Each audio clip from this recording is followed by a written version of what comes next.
எங்களுடைய முதலமைச்சர் கால்நகம் முளைத்த காலத்திலிருந்து அரசியல் களத்தில் பயணித்துக் கொண்டிருப்பவர். ஒப்பாரும் மிக்காரும் இல்லா கலைஞர் அவர்கள் இருந்தபோது இதுபோன்ற கூட்டணி பேச்சுவார்த்தைகளை சுமூகமாக பேசி முடித்தவர். அரசியல் தீர்க்க தரிசனம் மிக்கவர், அரசியல் ஞானம் மிக்கவர். இவை அனைவற்றையும் ஒருங்கிணைந்து அரவணைத்து 9 ஆண்டுகளாக கூட்டணியை சிந்தாமல் சிதறாமல் அரவணைத்து பயணத்தை மேற்கொண்டு வருபவர். ஆகவே இவை அனைத்தையும் சரி செய்து ஒட்டுமொத்தமாக இந்த கூட்டணியின் தலைவராக இருக்கின்ற மாண்புமிகு முதல்வர் அவர்கள் சிறந்த முறையில் பயணிப்பார். ஓட்டு பிச்சை கேட்டு வருவாங்க அப்படின்னு சொல்லி நெற்றியில இருக்க விபூதி அடிச்சு திருமாவளவனை குறிப்பிட்டு பேசியிருக்கிறார் அண்ணாமலை அந்த முருகன் மாநாட்டில். நாங்கள் மக்களிடம் பிச்சை கேட்பதை தவறாகவே எப்போதும் எடுத்துக்கொள்வதில்லை.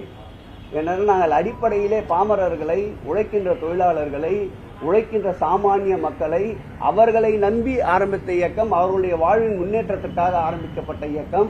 ஆகவே நாங்கள் ஓட்டு பிச்சை கேட்பதை நாங்கள் தவறாக எடுத்துக்கொள்ளவில்லை. என்றால் அவர்கள் அனைவருமே மிட்டாக்கள், மிராசுகள், பஞ்சனையிலே உறங்கி மஞ்சத்திலே விளையாடுபவர்கள். நாங்கள் சாதாரண குடியிலே பிறந்தவர்கள். மக்களிடம் நிச்சயம் நாங்கள் திரும்ப திரும்ப ஓட்டு பிச்சை கேட்கத்தான் செய்வோம். நிறைய வந்துச்சு பாரு, மேல எங்கிட்டு போட போறீங்க?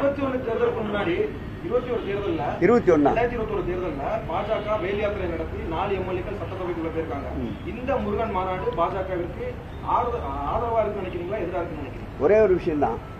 ராமர் கோயில் 1000 கோடிக்கு மேலாக அங்கே கட்டுமான பணிகள் நடந்து முடிந்தது. இப்போது பாஜகவில் நடப்பது உண்மையிலேயே மனசாட்சியுள்ள பத்திரிகையாளருக்கு நன்றாக தெரியும். முன்னாள் மாநில தலைவர் அண்ணாமலைக்கு செல்வாக்கா அல்லது இப்போது மாநில தலைவர் நயினார் நாகேந்திரனுக்கு செல்வாக்கா? இதுதான் இப்போது அங்கே நடந்து கொண்டிருக்கின்ற போட்டி. ஒருவர் பச்சை துண்டை எடுத்து சுற்றிக் கொண்டிருக்கின்றார். பச்சை துண்டுக்கு சொந்தக்காரர் நயினார் நாகேந்திரன். இன்னொருவர் காவி துண்டை எடுத்து சுற்றிக் கொண்டிருக்கிறார். அந்த காவி துண்டுக்கு சொந்தக்காரர் அண்ணாமலை. இந்த போட்டிக்காக நடத்தப்பட்ட ஒரு மாநாடு தான். அந்த போட்டியின் முடிவு தெரிவிட்டும் அதன் பிறகு களத்திலே சந்திப்போம். இந்த 4 எம்எல்ஏ சொன்னீங்கல்ல, வேலு தூக்கின்னு 4 பூரா சுத்தினாங்க, 4 தான் கிடைச்சது. இந்த வாட்டி வெறும் மாநாடு மேடை போட்டு பாரதிய ஜனதா சார்புடைய அவர்களுடைய தோழமை கட்சியை சார்ந்தவர்களை வைத்து ஒரு கூட்டம். அந்த 4ம் இந்த முறை சட்டமன்றத்தில் நுழையாது. ஒட்டுமொத்தமாக ராஜ்யத்தை ஆண்டு கொண்டிருக்கின்ற மாண்புமிகு முதல்வர் அவர்கள் பாரதிய ஜனதாவிற்கு பூஜ்ஜியத்தை வழங்குவார்.